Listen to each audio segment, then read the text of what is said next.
Well, we're talking today from Israel and California via technology about fear, the perfect love of God and the perfect fear of God. And it's impossible to understand what that means if you actually don't understand these words that we use. Fear. And we talked about fear, right? About what does that mean? Most people think when you hear the word fear, the moment you think of somebody screaming, a horror movie or something that scares you and you've been made afraid. And people go to Halloween celebrations to be made afraid. They go to scary movies to be made afraid. It's funny how people take joy in being made afraid when it's fantasy and fiction. But in life and in reality, we don't want someone to scare us jumping out of a closet or from under a bed or out of nowhere. Oh, you scared me. We don't like that, but we'll pay to be made like that because we know it's not real. But is that the only component of fear? Being made afraid? No, because the real definition of fear is not the afraid part. And the afraid part could be also connected to something unknown, something misunderstood. It's like the more understanding you have of something, the less afraid you are of it, especially when it comes to knowing how certain things work. You're less afraid of it when you understand what happened, how it worked, and what it does. Other than that, your mind will begin to wonder, which is another subject altogether.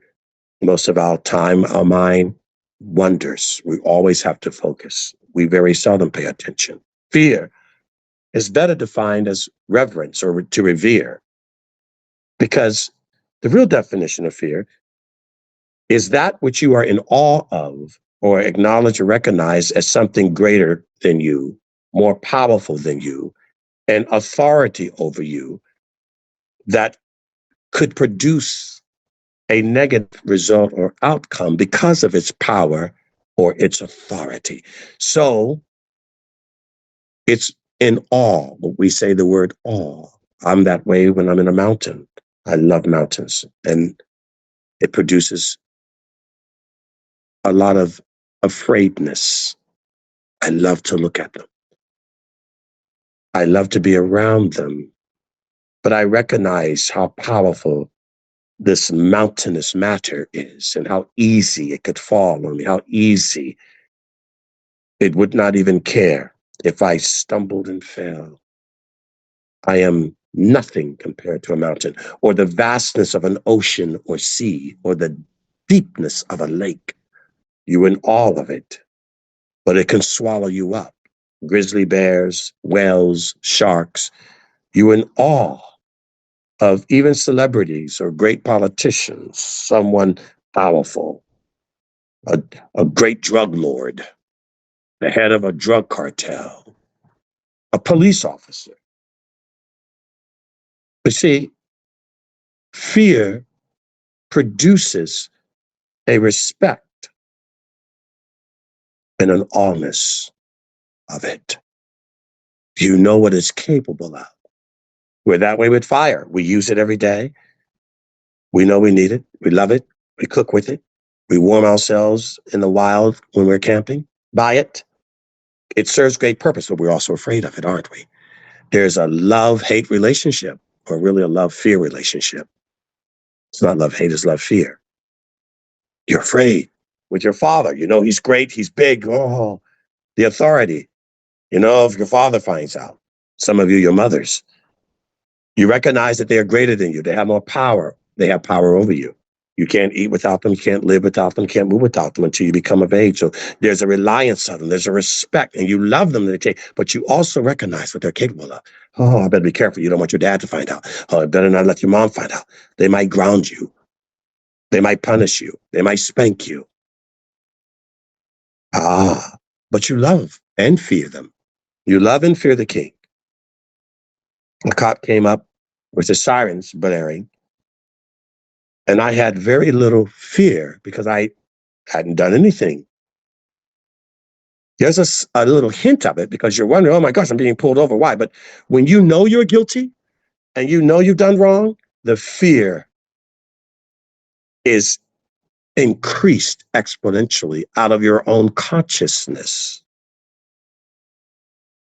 And a cop comes up blaring, and you know you just robbed a bank, or you know you just did something. Oh my gosh, they found out. And the cop speeds past you. Oh, he wasn't chasing you at all. But the blood went up, the pressure went up, the hands start sweating because you already know what you've done. So you have a stronger component of being afraid. So it's not so much you're in awe of the cop or respect the cop. You're more afraid of the cop because you know the cop's authority and power. But when you've done nothing wrong, they pull you over, you're calm, you're not sweating, you're not stressing. And when you do, even if they pull you over for a traffic stop, those are signals to an officer. Hey, I just pulled you over because you rolled through the stop sign, but you're acting like you just robbed a bank. Give me your license. See, cops are trained to recognize reasonable fear and irrational fear. And when they see you overreact and act too irrationally, you're too jittery. Oh, yeah, yeah, yeah. Okay. Then that's a sign to them. He must have done something. Let me see if there's a warrant. They're trained to recognize that. You're calm and you're acting normal. They know how people who have a less guilty conscience act. Now, don't get me wrong. We know there are people with psychosis that can act very calm and they are serial killers. And that's a harder level of detection. And that's when we get into deception, the angel of light. Doesn't make it so obvious. But for most of us, it's obvious. The majority of the population, it's obvious. You're not going to run into serial killers as much as you're going to run into regular offenders and those who may have something. But those that have a greater level of psychosis takes a higher level of discernment. Point being, when you're innocent, you're not jittery, you're not sweating palms, you're not acting irrationally or erratic. And the officers can detect that and they know that. So when the Lord comes to you, when you hear a message, many of your responses are out of your own guilty conscience. Yes, there's reverence and a slight sense of afraid, as it should be with anything that's greater than you. The fear of the Lord is the beginning of wisdom. It's just the beginning. It is your beginning as you begin to learn how to respect your father, as you begin to learn how to respect a president of a company, your supervisor. You come into learning the protocol, they call it, in a king's court. Oh, you got to, and they actually meet with you as they met with me when I was meeting the ambassador of France. They go through to make sure you understand the protocol. When you're meeting a person of great power and authority and position in a court of law, there's a protocol, not just for the defendant, also for the attorneys, both defense attorney and prosecutor, and the people that are in the courtroom. Everyone has a certain etiquette and decorum because it is the law and the judge on the bench, on the throne. You're very careful. You have to mind your words. They will hit that gavel. They will arrest you. They will penalize you. You have to be very careful when you're in a court and how you present yourself to a judge, to a king, the etiquette, and you respect it, that court's there to help you. The prosecutor's trying to get this case. The defendant is trying to get his case. The judge, can be your best friend or your worst enemy. Because the judge's obligation is to the law, not to you. And if you're on the right side of the law, that judge is there to facilitate that justice is done, not injustice. And she's going to have, or he's going to have, they're going to determine which one is the better side. And that's a case before a judge. So a case before a jury is a little crazier, isn't it? Easier to respect a judge than it is to respect a jury unless that judge's been paid off, it's been bribed. And the Torah talks about people that take bribes. Cops take bribes, politicians take bribes, preachers take bribes, parents take bribes. People that work for you in your company will take a bribe. They'll take a company secret. They'll take a company account. They'll go to the rival company, the competitor. Spies do it in United States intelligence, Russia intelligence, go to the other side, see who can pay more for the information. And many have done that with God. You've gone to the other side. And why? There is a fear. You're recognizing the other side as a greater power. You're more afraid. And so you want something, so you make a deal, like Cypher did in the Matrix. You're making deals.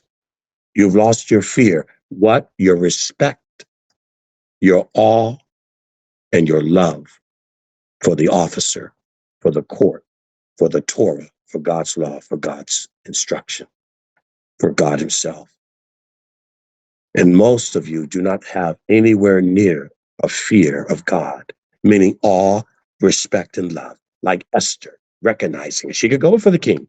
If she perished, she perished. But she had a relationship that was already cushioned and insulated like an electrical cord, insulated from chaotic energy. And she had a confidence because the relationship was very clear to her. The love, Mordecai made it clear to her. You have his favor.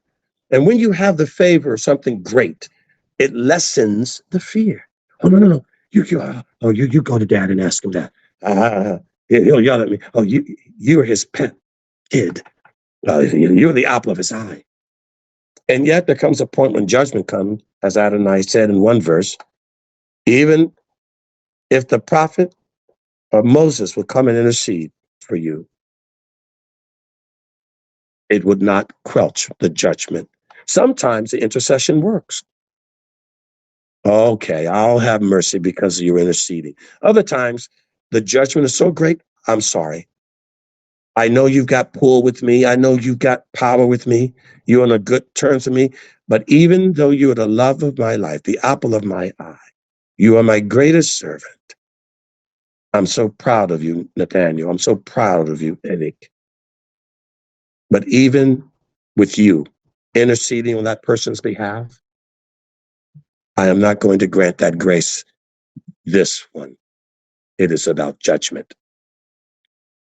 And that's his prerogative. Intercessors don't always succeed, but it is a little extra feather that you can use. It may or may not work, but go for it. Love produces that kind of relationship. But when you do have that kind of relationship, real love does not take advantage of it, which means it always remembers, but you're still the king, but you're still the authority. And when you cross that line, often you're put in your place. Sometimes you get so close to that person of authority, so close to that king, that prophet, that father, that president of the company, you start to treat them less like the authority and power that they possess. You can't do that either. That relationship does not allow you to now lessen the one in front of you and their authority and their power. Then you start treating them like a buddy, and you start with disrespect of that which you should be in complete respect of, regardless of your love and personal relationship with them. So you have to toggle and walk that line very finely. You are my father. You are my husband. You are my covering. You are my king. You are still the chief. You are still the president. I know we were friends before you were president. I know we're friends now, but you still have an authority. It requires me to still respect. I'm in a courtroom and you are the judge and I am the defendant. I am the attorney. Love and deepness of relationship does not mean an opportunity to become lazy and disrespectful. Now that the person has extended the wand to you, you don't become any less respectful because they're laughing with you or giggling with you. You have to still be careful. Same thing with a wild animal. Many circus performers will tell you that. They've trained with wild animals, but they still have to be careful. Well, I trained him since he was a cub. It's still a wild animal. Don't get so comfortable with the thing that you are in love with that now you are too relaxed and casual. Now you speak with less respect. You act with less respect because now you feel you don't have to respect. Many talk about God that way. Oh, me and Jesus are best friends. No, you're not. Oh, me and God, well, I'm on the. No, no. Don't insult the Holy One. Understand your place. You can have a great relationship, but still be in your place. Where do you see this? You don't see this with most people that call themselves Christians at all. It's the opposite. They so lower the reverence and the power of God. They take him off his throne and make him like themselves. But it's interesting. If you ever watched the relationship of a servant, a maid, or a butler, particularly in the Victorian era of England, you ever watched how they relate? The humility. It's the maid. It's the chef. They do all of the cooking. They do all of the cleaning. They fix the bed. They pull the blinds. They take care of the children. But that relationship does not give them the opportunity or the right, because of that closeness with the master, with the king, with the owner, with the president, to respect them any less. In fact, it should be the opposite. All the more respect you give, all the more humility you give, because that fear is the beginning of wisdom. It drives you to serve even more, to respect even more, and you never, ever take advantage of that relationship. No need. Where there is love. And the king knows the ones that take advantage of that relationship. Guard yourselves, beloved, while you respect God. Your wives, how they respect you in front of the children. Guard yourselves. How you carry yourself in front of your employer. When you enter into court, you may ensue the favor of the judge just by mere of your respect, your regard of the law. You can be the servant, the cupbearer before the king, and have greater power than his second in command because of the humility, the revere, the reverence that you give, because you never ever forget the king has claws. You've just heard the message about fear and understanding what it is. But as I said and indicated, fear and love are two faces of the same coin. You can't have fear without love. You can't have love without fear. Love produces fear. Fear produces love. The words in themselves are not standalones. They each have an expression, subcategories of how they express themselves and manifest themselves. Fear expresses itself in many ways. You scream, you holler, you humble yourself, you respect, you're in awe. Fear. Love expresses itself many ways. You give gifts, you give instructions. That's Torah. You act with humility. You self-sacrifice. You put the other person first. You obey. You correct. You may give pain, but it's the purpose to heal. You may give criticism, but it's the purpose to help. Or love protects. It may take something else out so that you are not taken out. It'll deflect. It'll intercept because it's protecting what it values. Love will kiss you. Love will hold you. Love makes love physically. It produces babies. It produces businesses. It produces opportunity. Love judges because it hates injustice. Those are the tentacles of love. Far more tentacles of love than tentacles of fear But fear, I would dare to say, comes first, even before love. How would you know what to love? You don't. Children are born. They don't just come out loving the parent. There's a type of fear and dependency, particularly if it's an infant. The problem with adults, we're coming to understand the concept of something greater. What is a father? What is a teacher? What's a police officer? You have to learn those things. You don't come out respecting people in society because they're your boss or they're the president or a politician or a police officer. You have to learn that at home. So the first learning vehicle is in your home. Learn to love the ones that gave you life. Learn to fear them. Recognize their power and authority. Obey them. You're in all of them. Then they teach you how to love your siblings or your uncles, your grandpas, your cousins. Then they teach you how to love your friends, the neighbors who are older than you, the elders in your community, your teachers. And then the responsibility of the fear and love of those that are going to employ you. They all serve a paternal position. All of these positions are like a paternal position, but that paternal position begins at home. Then you go, and what is an employer but like a father? What's a politician but like a father? What's a preacher, pastor, rabbi but like a father? What's a police officer, a judge in a court? People with authority over you. People whose mission and purpose is to see to it that you are served right, that you're helped, that you're also corrected, and you're going down the right path and making the right decisions. A lawyer, type of father. A doctor, type of father. A fireman, all of these, there to protect, there to guide, there to correct, there to help. Love has all of these expressions, but it first begins with a fear and an acknowledgement of who it is that you choose to love and who they are. Then you give yourself to that out of respect. And those are the expressions of love. In all those areas, they come.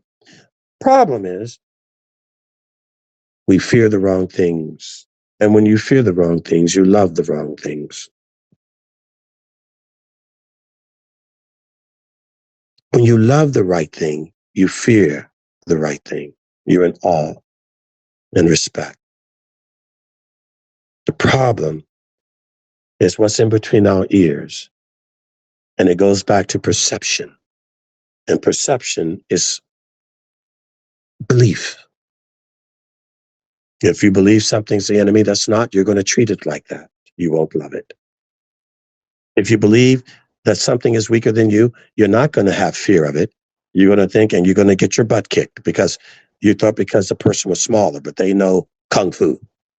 You had bigger muscles, but they knew what to do to immobilize you with just one finger. So knowledge, it's not aesthetic, something that can appear to be greater just because it has a richer car, a bigger house on a hill, a weapon by his side.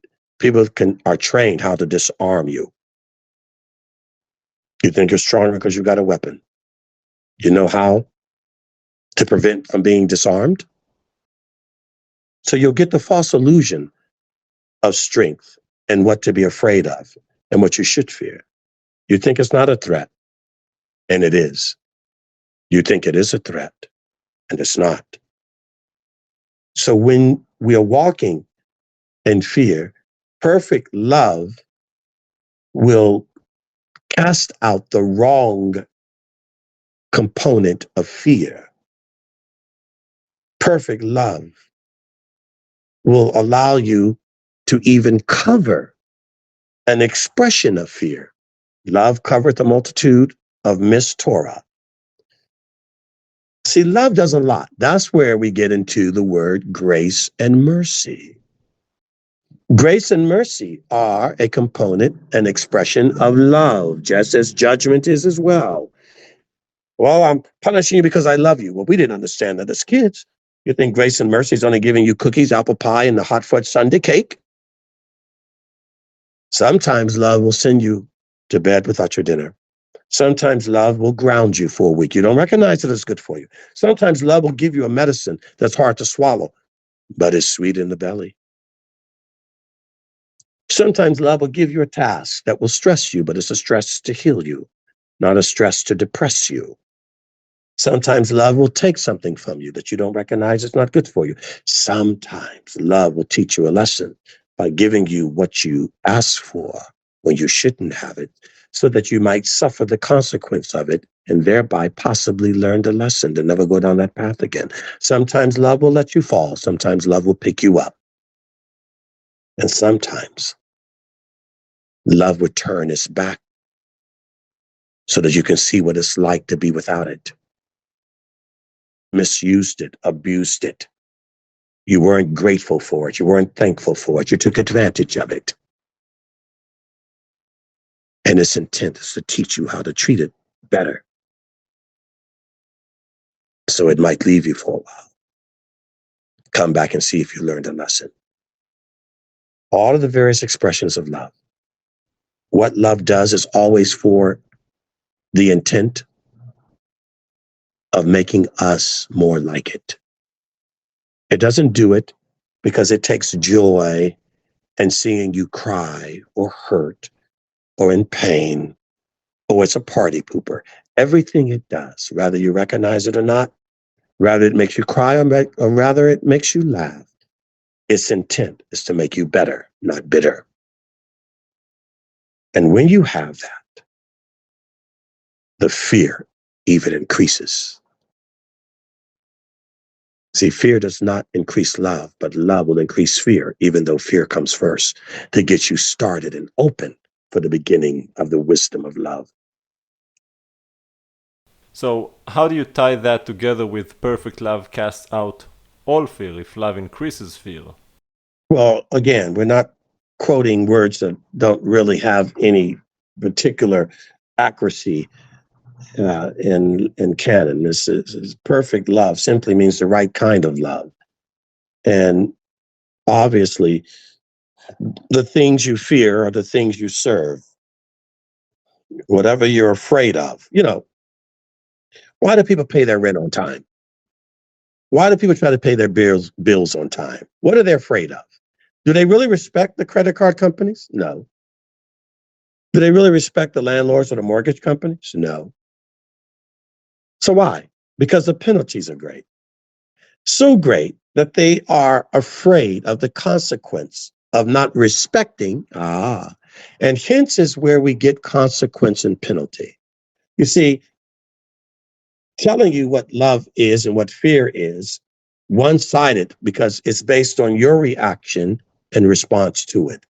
But if I'm looking at it from love's point of view and fear's point of view, it's a little different.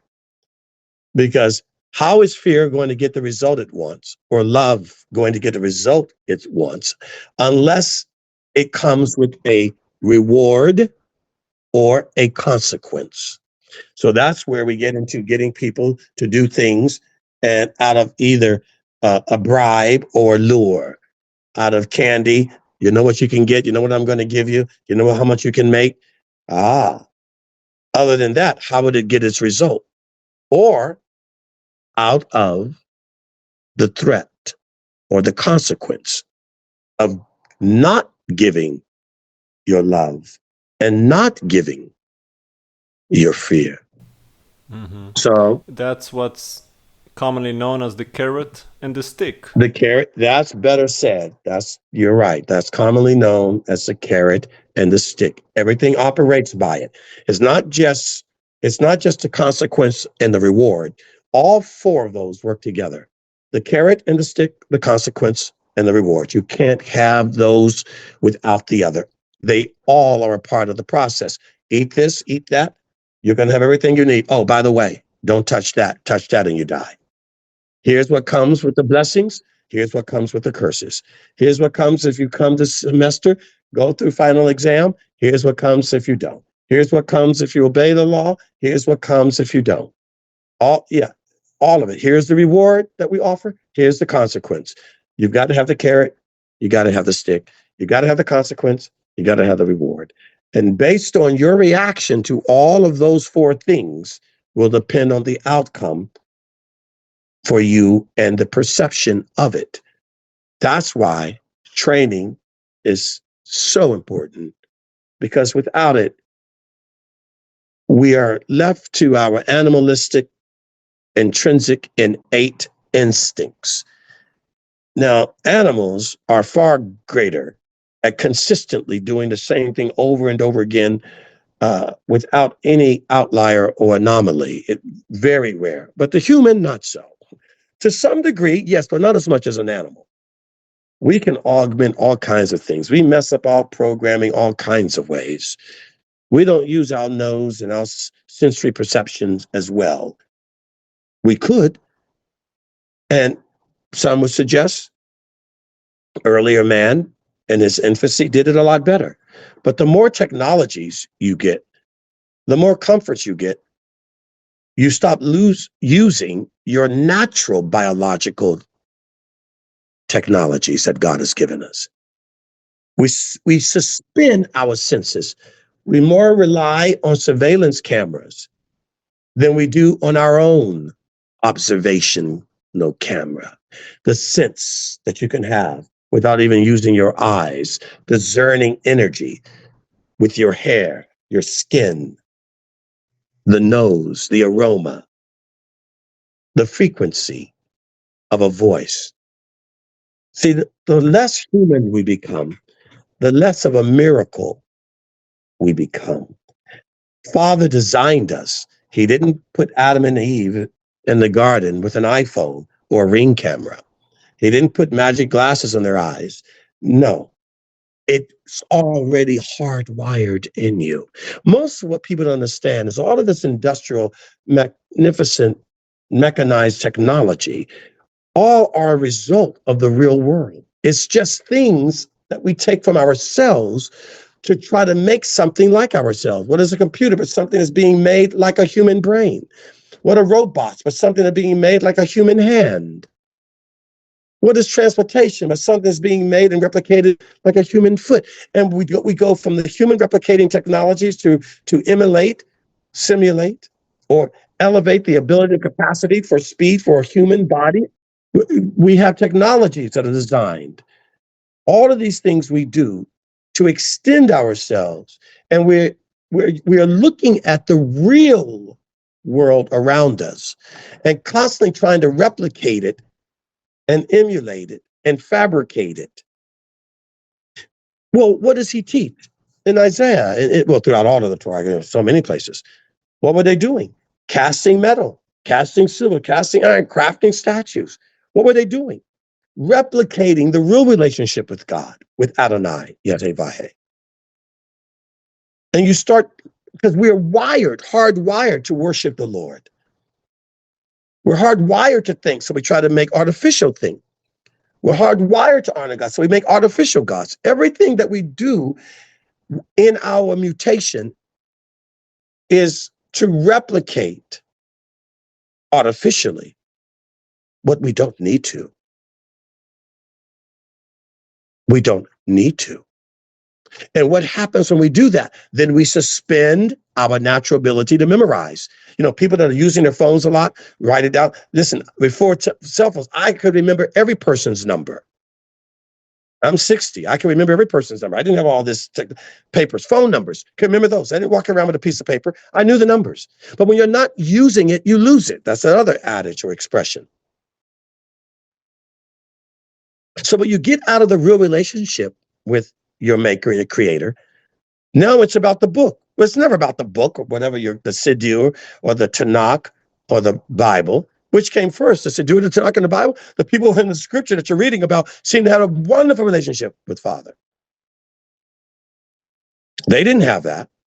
But you've now transferred your real spiritual biology into tangible, man-made theology.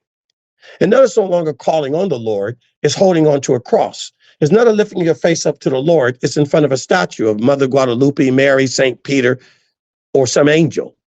Now you've taken yourself outside of your ethereal, real relationship with the spiritual, and you begin to cast it in iron and anything else, a building, a place you go, a person you know, and you're getting less. And people do it even in relationship with their wives and their husbands. You stop having that real relationship with your children. Now it's about the phones. Now it's about where you take them. Now it's about Disneyland or Knott's Berry Farm. Now it's about a roller coaster. Now it's about soccer team and this and that. And you are destroying. You're putting everything outside of yourself. So you're going outward rather than inward. And it's from inward that we come outward. Now you're thinking the more stuff you add from the outside in increases the love within. Doesn't work that way. It is the love within. And when the love within is created, is nurtured, guess what? You need less flowers, less diamonds, less mansions. It augments the need for that because those things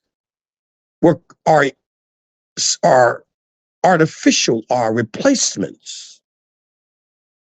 Those things you are using not to supplement or come alongside. Those things are replacing the real love.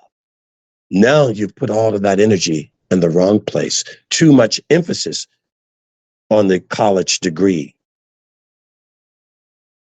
Too much emphasis on the real estate and the size of it and how many rooms. Too much emphasis on how new a car is or how expensive it is. Too much emphasis on the shoe, the style, the label, the brand. Too much emphasis on how much is in a bank account. So now you have taken your insides out by making the outside the inside. And that's the peer pressure, the societal view, the world view, the perspective of materialism. So you've lost what love. Love is a iota of energy. It's a nuclei within the body, and everything revolves around it. Instead, you make that revolve around everything when everything should revolve around the one. Hear, O Israel, Shema, the Lord is one. See, everything revolves around the one, not the one revolving around everything. And that's when you get caught up with what people think. Well, this one, this theologian, this and that, this rabbi, this genius. And you're reading too many books, too many voices, too many places. And it goes back to, again, the little is a lot more. And the lot is a lot less. Does that make sense to you?